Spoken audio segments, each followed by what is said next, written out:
Todos alguna vez, peruanos, extranjeros, incluso la gente que trabaja acá mismo, se queda maravillada con esta obra espectacular que es Machu Picchu.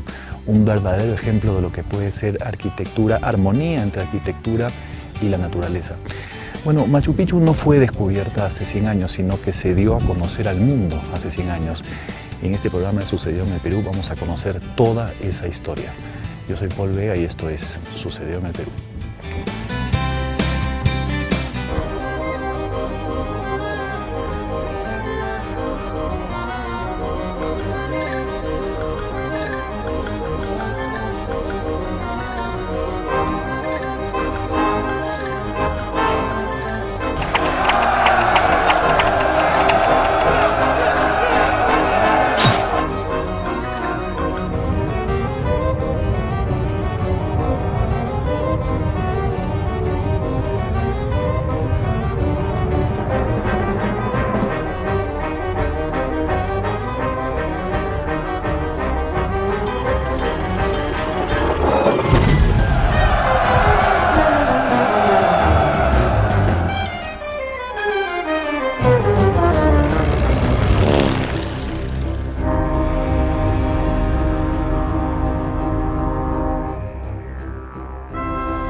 ¿Qué fue exactamente Machu Picchu?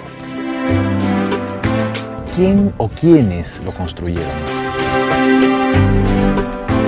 ¿Caído el Tahuantinsuyo, fue acaso desconocido hasta la llegada de Bingham? ¿Quién fue Hiram Bingham y cómo debemos verlo? ¿Cuál es el futuro de Machu Picchu?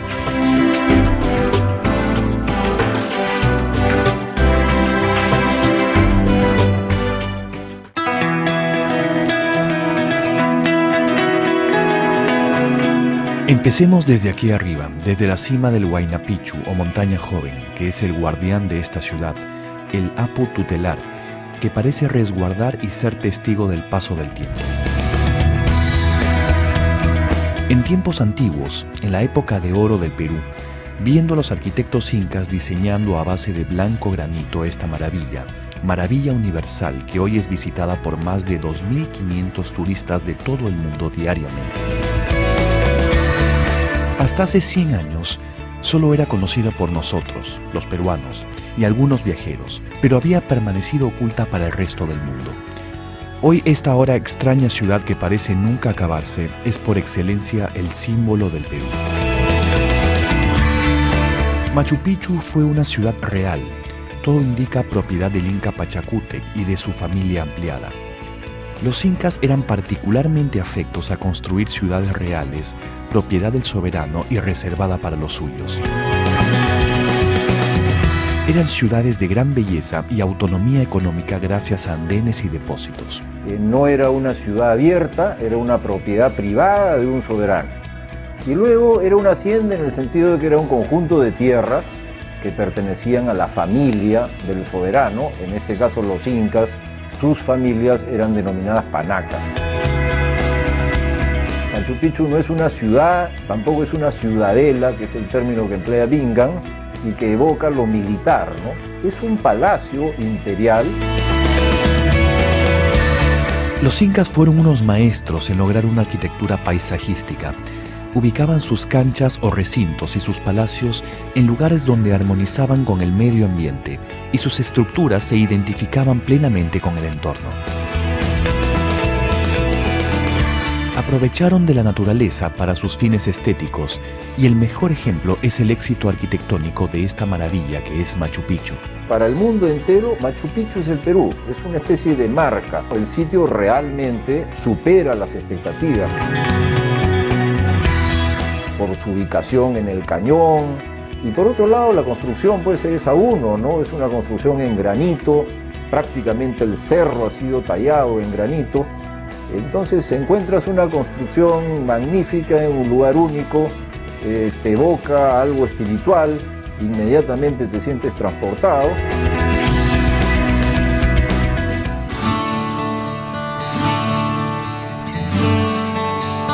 Hiram Bingham pensaba que era una ciudadela militar. Eso ahora ha quedado totalmente descartado, aunque se le sigue llamando con el nombre de ciudadela.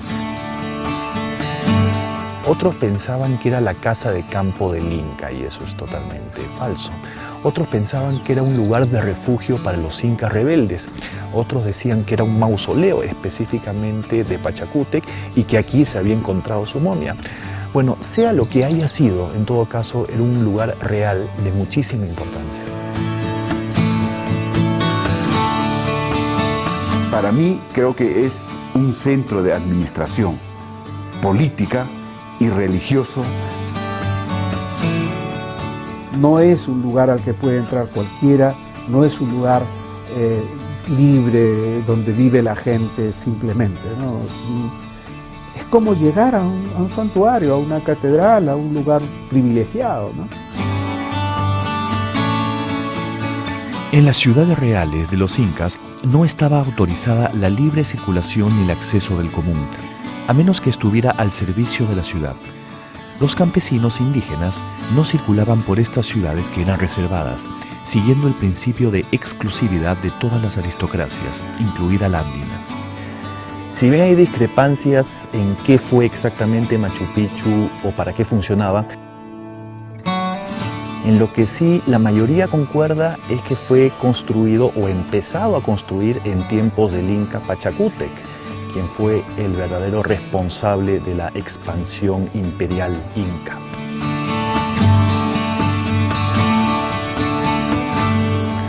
Bueno, y si Pachacútec construyó todo esto, este definitivamente era el lugar del monarca. Esto que está ahí detrás de mí es el Torreón del Rey, como lo denominó Hiram Bingham, de acuerdo a su particular visión de Machu Picchu como una ciudadela militar. Ahora lo conocemos como el Templo del Sol. Tiene una sola entrada y su trabajo en piedra se compara con el mejor trabajo en piedra de la costa, el Portal de la Quiahuasi, en Pachacamac.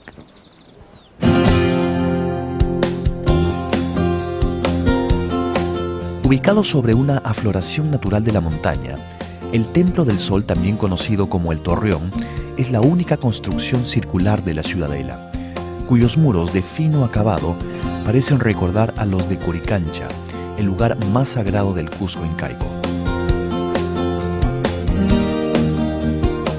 El Coricancha se situaba en el Urin Cusco, lo que es hoy la iglesia de Santo Domingo. Se distinguía por tener muros que hasta cierta altura eran de piedras finamente labradas y luego continuaban con adobe. Se dice que en el interior había un aposento donde dormía el sol y delante de esto había un pequeño huerto donde a su tiempo sembraban maíz para el astro rey.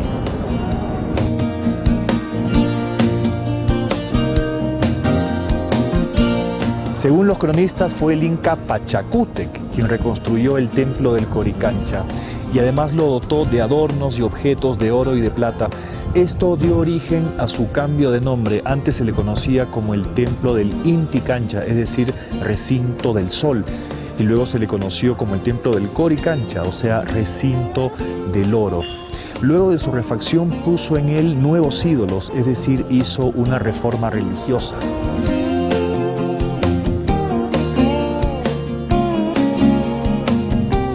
Cuando cayó el Tahuantinsuyo, Machu Picchu fue abandonado, quizás en forma ordenada o quizás después de un saqueo por los españoles. Hoy en día se sabe que Machu Picchu fue conocido durante toda la época de los españoles y que a lo sumo se habría perdido la noción de su antigua importancia ceremonial.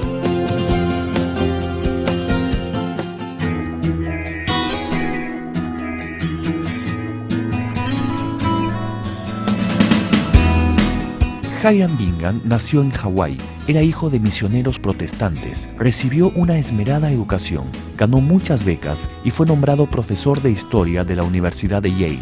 Se casó con una señora de gran fortuna, hija de los dueños de la joyería Tiffany's en Nueva York. Un convenido. Él provenía de una familia de misioneros metodistas en Hawái. Era hijo único de padres muy mayores que le habían ofrecido la mejor de todas las educaciones. Y se fijó en una señora de grandes recursos económicos. Hizo que su suegro lo nombrara administrador de los bienes de su señora y cuando se divorció de ella luego de tener 7 hijos, le dejó los bienes de la familia y su esposa, los bienes de la familia Mitchell, a su segunda señora. Desheredó a sus 7 hijos. Bingham se sintió atraído con la idea de Sudamérica por 2 razones: el inherente romanticismo que tenía este lugar y porque en términos de investigación era territorio virgen. Bingham se había creado un puesto como director de la biblioteca de Harvard y logró hacer una enorme colección referida a Sudamérica. Pero cuando llegaron a sus manos los archivos de Simón Bolívar, su primera idea fue escribir una biografía del Libertador y su lucha por la independencia. Después decidió viajar al lugar de los hechos y seguir la ruta de los libertadores. En 1906 realizó su primer viaje a Sudamérica. Tenía solo 31 años y fue con el objetivo de seguir la ruta de los libertadores, en este caso de Bolívar, por tierras de Venezuela y Colombia. Él era historiador, y el siglo XIX era su tema, ¿no? Y entonces él estaba investigando eso, y para cubrir un poco el espacio de conocimiento, evidentemente tenía una vocación arqueológica. Al regresar a los Estados Unidos, se convirtió en catedrático de Historia Sudamericana en su alma mater, la Universidad de Yale. Este era un puesto creado especialmente para él y el primero en su género que se dictó en una universidad norteamericana. Hay que reconocer que Bingham presionó para que se le prestara más atención a este tema, como queda prueba en varios artículos que escribió acerca de las posibilidades de la historia sudamericana como campo de investigación. Es un personaje que definitivamente ha puesto a Machu Picchu en la imaginación internacional. Eso sin lugar a dudas. Y el Perú le debe ese reconocimiento. Pero Hiram Bingham es ese hombre que tiene la capacidad de traer la noción de exploración al siglo XX en Machu Picchu. Para lograrlo, no vaciló en mentir, en robar, en manipular. Como podemos ver, en Bingham convivían por un lado un genuino interés en investigar y conocer ese exótico mundo sudamericano que empezaba a descubrir, y por otro, la ambición por obtener sus objetivos valiéndose de todos los medios.